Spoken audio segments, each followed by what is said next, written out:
Hi everyone, welcome to 2024.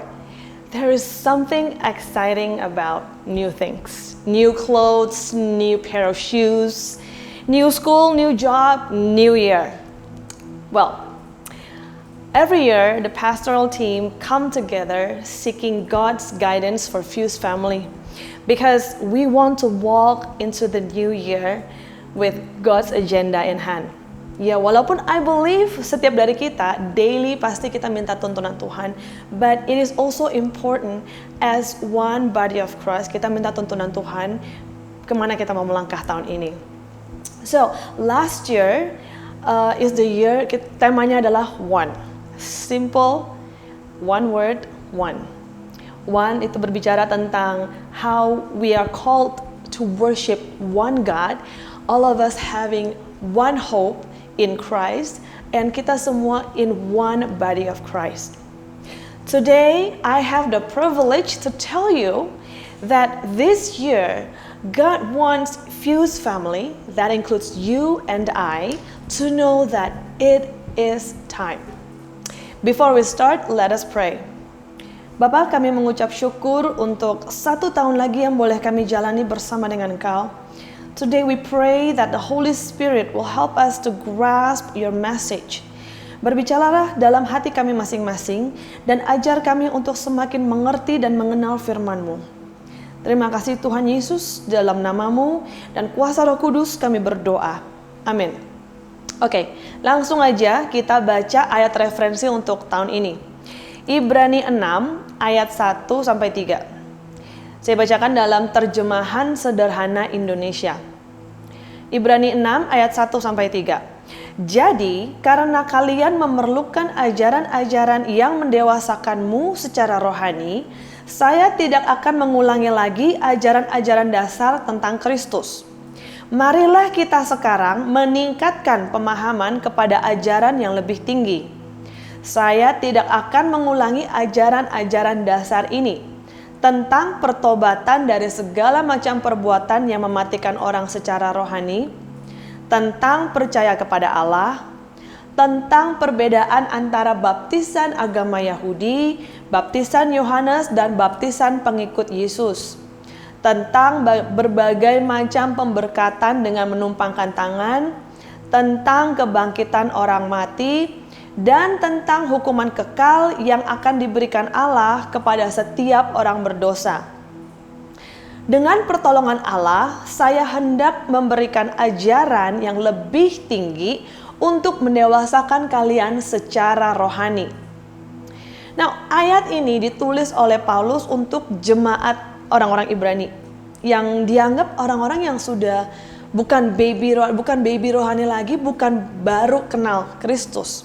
Orang-orang yang sudah melangkah lebih dalam lagi, lebih dewasa lagi.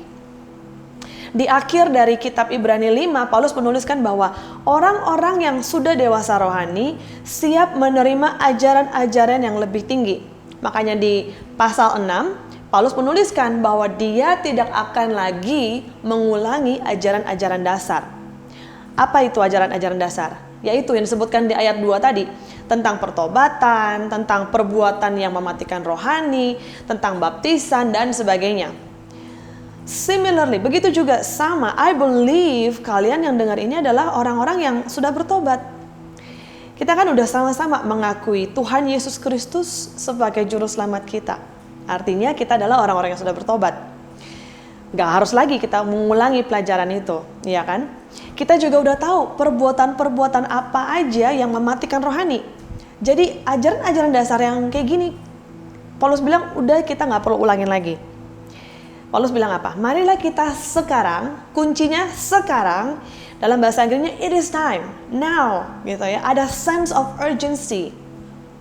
Marilah kita sekarang meningkatkan pemahaman kepada ajaran yang lebih tinggi.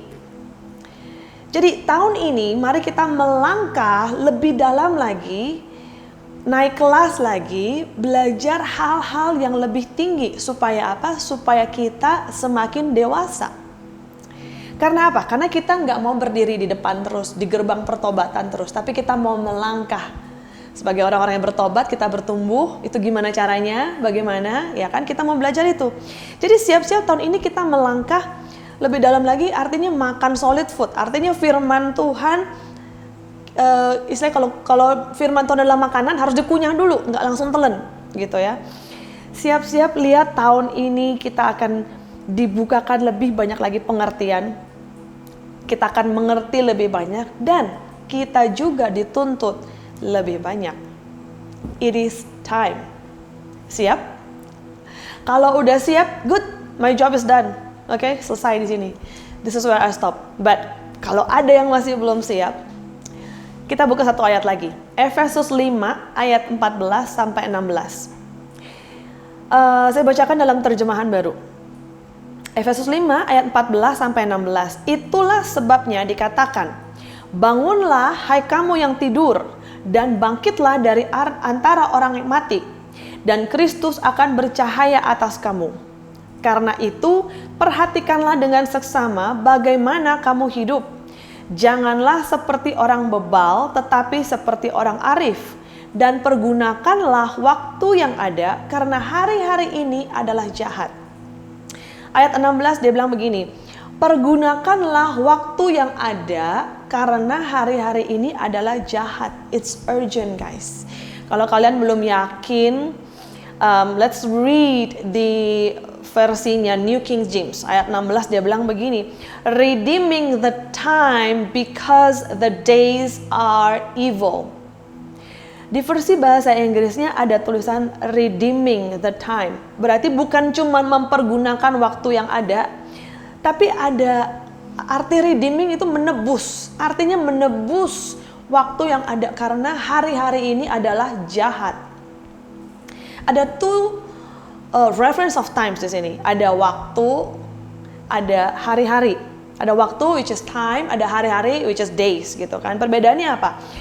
Waktu atau time dalam bahasa aslinya dipakai kairos, yang sering kita artikan sebagai waktunya Tuhan. Sedangkan hari-hari atau days, bahasa aslinya itu hemera, artinya ya waktu dalam artian 1 hari, 1 jam gitu, waktu yang ada terhitung, ada hitungannya gitu kan, hitungan menit, hitungan jam, hitungan minggu, bulan, tahun gitu ya.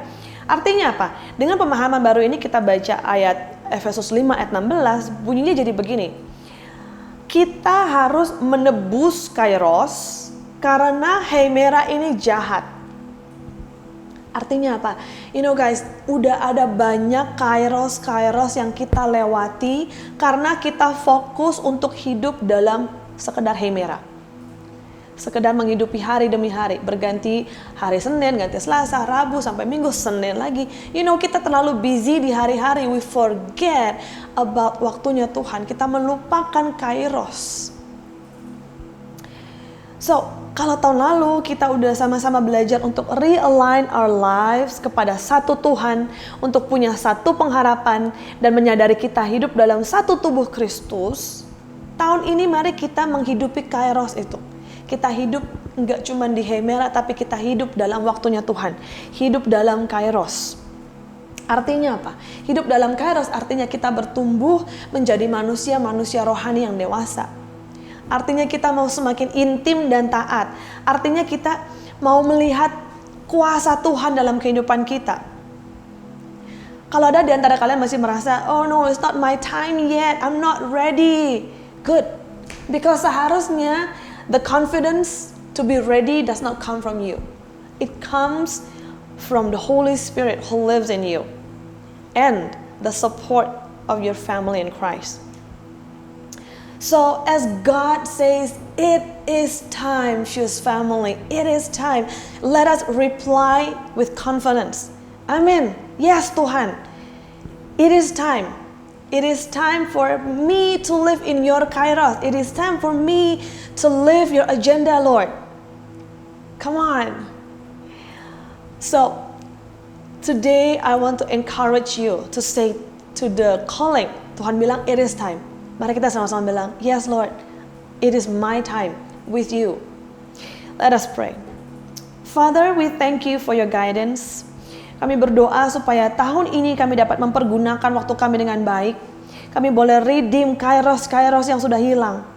sehingga kami boleh mengerjakan agendamu di tempat di mana Kau tempatkan kami.